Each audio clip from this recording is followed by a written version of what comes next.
Assalamualaikum warahmatullahi wabarakatuh. Alhamdulillah, alhamdulillahirabbil alamin. Senantiasa kita bersyukur kepada Allah Subhanahu wa taala dengan rahmat dan hidayah serta inayah yang telah diberikan kepada kita. Hari ini kita bisa berkumpul untuk tholabil ilmi. Sholawat dan salam senantiasa semoga tercurah kepada junjungan kita Nabi Muhammad Sallallahu Alaihi Wasallam. Teman-teman yang berbahagia, hari ini kita akan membahas materi tentang konversi dan jenis-jenis energi. Beberapa waktu yang lalu kita sudah membahas materi-materi yang terkait dengan konversi energi. Untuk outline kita pada kesempatan hari ini ada 3, teman-teman. Yang pertama, kita akan membahas tentang teori dan definisi sebuah energi. Nah, nanti kita akan bahas satu persatu.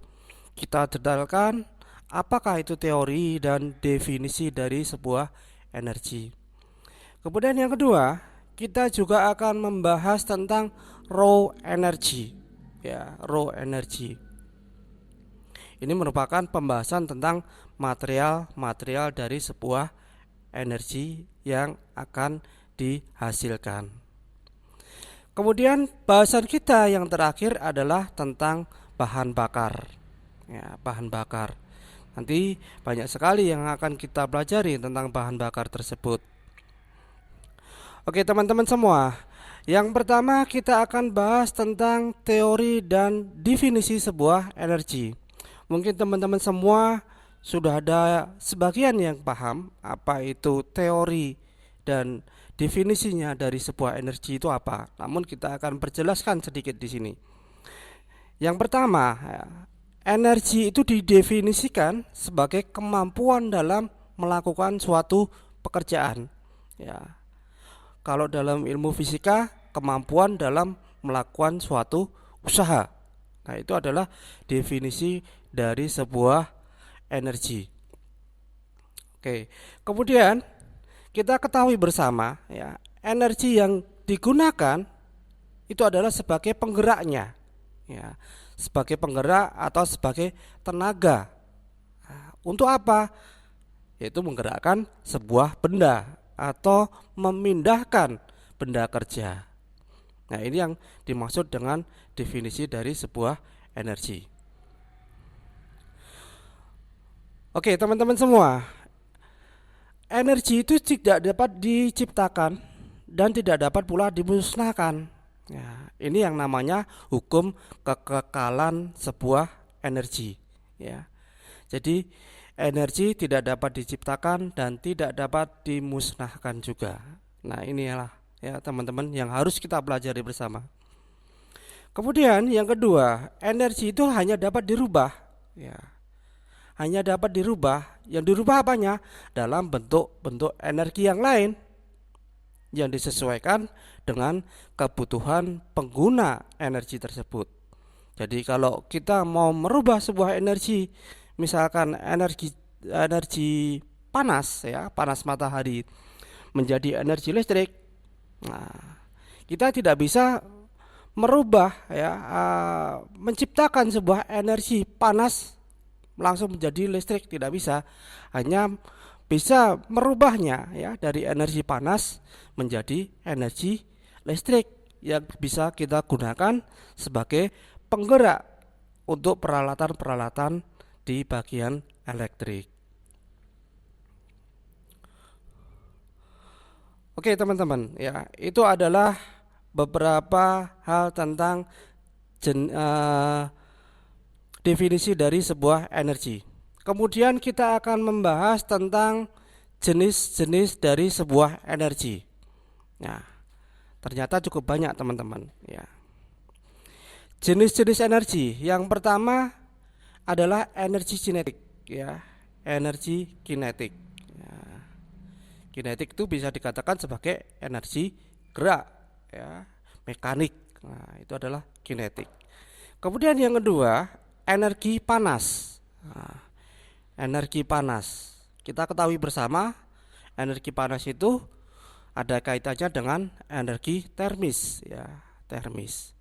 Ya, semua yang kita rasakan sebagai sesuatu hal yang panas itu adalah sebuah energi panas. Kemudian yang ketiga, energi kimia. Nah, energi kimia, energi yang bisa dihasilkan dengan proses kimia. Contohnya apa? Contohnya adalah energi yang dihasilkan dari batu baterai. Ya, batu baterai itu adalah energi kimia. Fuel cell, nah itu adalah prosesnya kimia. Ya. Fuel cell itu dari air, bukan dari hidrogen, ya, yang dipecah menjadi hasilnya adalah energi listrik dengan keluarannya, waste-nya berupa air. Kemudian yang keempat ada energi nuklir. Ya. Contohnya adalah pembangkit listrik tenaga nuklir. Ya. Dari reaksi fusi ataupun reaksi fisi dari uranium, itu dirubah menjadi energi listrik dengan cara memanaskan air menjadi uap air dengan temperatur dan suhu yang sangat tinggi untuk menggerakkan sebuah turbin. Turbin tadi dikoppel asnya atau shaftnya dengan generator. Ya, perputaran turbin akan menghasilkan energi listrik. Karena apa? Generator juga ikut berputar. Nah, kemudian ada energi potensial. Nah, energi potensial. Nah, ini adalah energi yang merupakan potensial dari sebuah energi gerak. Ya, contohnya aja bisa yang dinamakan sebagai energi flywheel, ya, flywheel. Nah, itu adalah energi potensial. Ya. Kemudian yang terakhir itu ada energi listrik.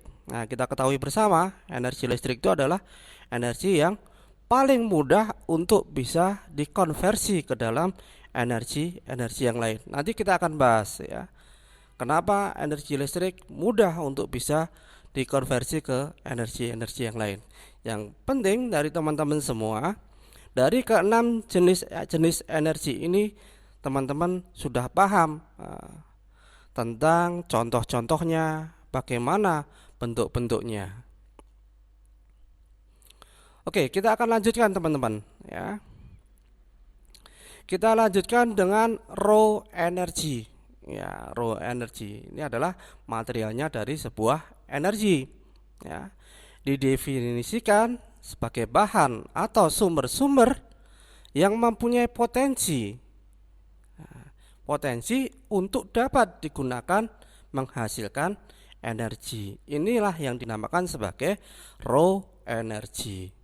Kemudian dari raw energy itu sendiri pada umumnya itu adalah energi yang tidak dapat langsung digunakan. Artinya energi tadi tidak langsung bisa dimanfaatkan. Tapi raw energy tadi bisa dimanfaatkan dengan cara dirubah ke dalam bentuk-bentuk energi yang sudah kita jelaskan tadi di atas. Oke, itu teman-teman, ya, sedikit tentang yang namanya raw energy. Nah, kita lanjutkan. Raw energy sendiri berdasarkan dari apa yang sudah kita sampaikan tadi, ya, maka harus dibuatkan suatu bentuk energi, ya, bentuk energi yang mudah untuk bisa dikonversikan ke dalam bentuk-bentuk energi yang lain. Artinya apa? Sebuah energi yang fleksibel, bisa dirubah ke dalam energi panas, bisa dirubah ke dalam energi potensial, bisa dirubah ke dalam energi kimia, dan sebagainya. Nah, itu diperlukan sebuah bentuk energi khusus. Nah, energi tadi apa? Nah, energi tadi itu adalah yang disebut dengan energi listrik. Ini yang tadi sudah kita sampaikan pada teman-teman semua, bahwa energi listrik itu adalah energi yang paling mudah untuk dirubah ke dalam bentuk-bentuk energi yang lain. Atau bisa dikatakan energi listrik itu adalah energi yang paling fleksibel. Ya, karena apa? Bisa dirubah ke dalam bentuk-bentuk energi yang lain. Oke. Alasan yang lain ya dari sebuah energi listrik ya. Energi ini memang tidak kelihatan teman-teman ya, tidak kelihatan bentuknya itu seperti apa, tidak kelihatan. Namun energi ini bisa diukur ya, bisa diukur, bisa dirasakan.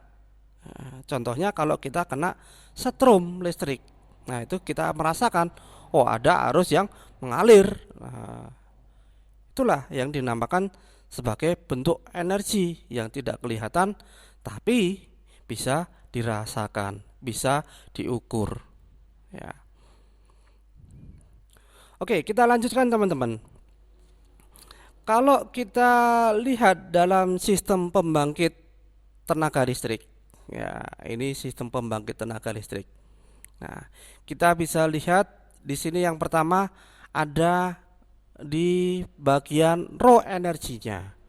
Raw energinya bentuknya apa? Salah satunya adalah batu bara. Ada geothermal. Geothermal itu adalah panas bumi. Kemudian ada minyak bumi. Nah, minyak bumi itu biasa dipakai pada pembangkit listrik tenaga diesel. Ada air. Nah, air itu biasa dipakai pada pembangkit tenaga air atau bisa pada pusat listrik tenaga air laut ya. Bisa air biasa yang berada di danau atau di sungai-sungai, bisa juga pada air-air di laut. Kemudian yang kelima ada yang namanya udara ya. Udara yang bergerak disebut sebagai sebuah angin. Nah, udara inilah yang dipakai untuk menggerakkan PLTB, pusat listrik tenaga bayu. Nah, dari raw energi ini dikonversikan ke dalam energi listrik. Nah, setelah dikonversikan bagaimana? Nah, dalam bentukan energi listrik tadi bisa dikonversikan ke dalam bentuk-bentuk energi yang lain. Contohnya adalah energi panas. Seperti kita menahan nasi. Nah, kan dari energi listrik di rice cooker. Nah, kemudian ada energi kinetik ya, penggerakan secara mekanik. Seperti apa contohnya?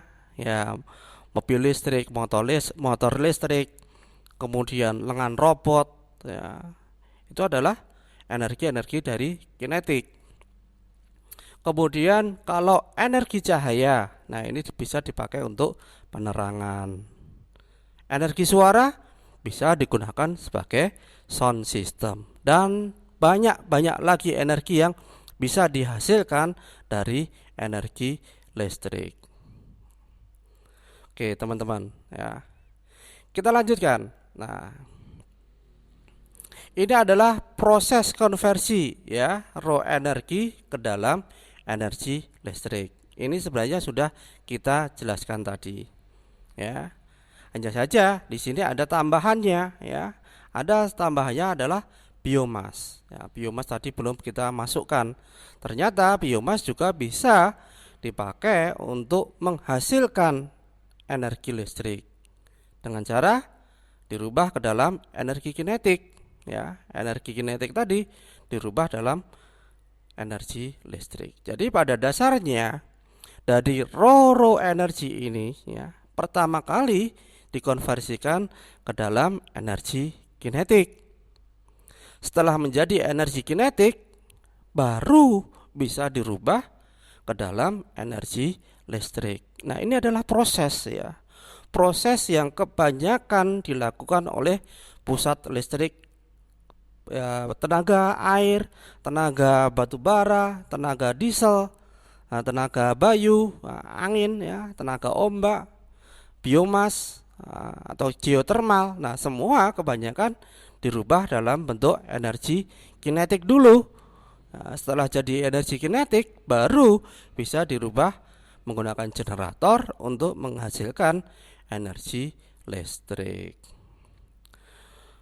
Oke, teman-teman, mungkin itu dulu yang bisa kita bahas pada kesempatan hari ini. Terima kasih atas perhatian dari teman-teman semua. Semoga bermanfaat. Assalamualaikum warahmatullahi wabarakatuh.